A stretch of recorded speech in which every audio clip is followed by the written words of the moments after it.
Basically, guys, this is what? Well, as you know, this is a YouTube dedicated for education. A video about an agenda. Yes, it's a video about an agenda. So, this is how I organize my binder. And I have period 1, period 2, period 3, period 4, and period 5, and period 6. And as you see, I have FLVS on the last ones because I'm taking 2 FLVS courses.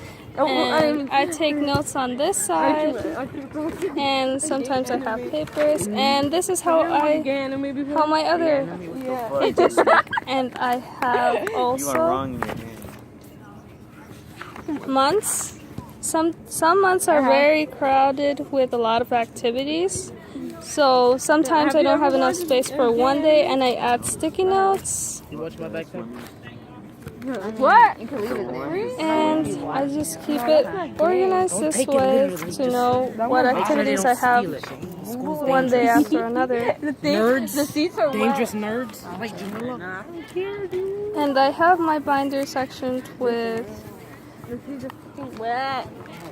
dividers.